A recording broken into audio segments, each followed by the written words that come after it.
In its decision, the Honorable Supreme Court discussed preterition.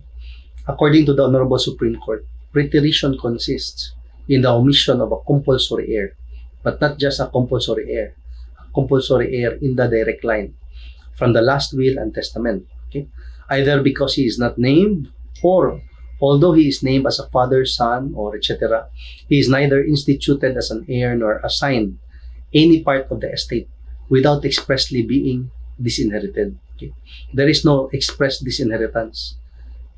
The omitted heir will not receive anything because of the last will and testament, because it will try to dispose all the estate, the entire estate, by way of last will and testament, but it will omit the heir. So that is preterition.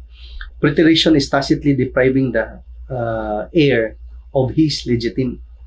Preterition requires that the omission is total. Okay, so this was the phrase, that I had mentioned earlier.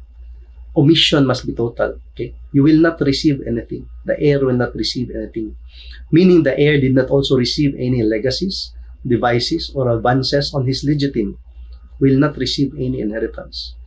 In other words, preterition is the complete and total omission of a compulsory heir from the testator's inheritance without the heir's express disinheritance. Because of course, there is a law for a testator to make an express disinheritance. But you cannot do that through preterition. Okay? That will be the scope of another codal provision. Now, Article 854 of the Civil Code states that the legal effects of preterition are as follows. Okay? The preterition or omission of one or some or all of the compulsory heirs in the direct line. Okay? Not any compulsory heir, but compulsory heirs in the direct line, whether living at the time of the execution of the will or born after the death of the testator, shall annul the institution of heir.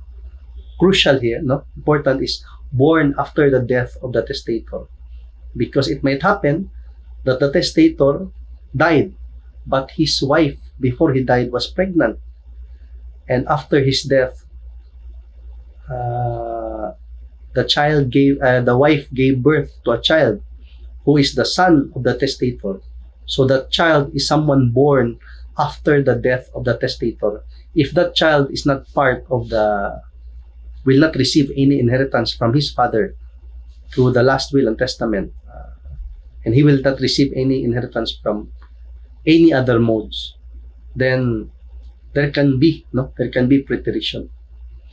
What is the effect? It shall annul the institution of heirs in the last will and testament, but the devices and legacies shall be valid insofar as they are not in officios. So this is, it will be valid to some extent for so long as the legitimate will not be affected. If the omitted compulsory heir should die before the testator, the institution shall be effectual without prejudice to the right of representation. So if a child dies, the grandchild will follow. Right of representation. Okay. So more on preterition and inheritance. I'll see you in the next video.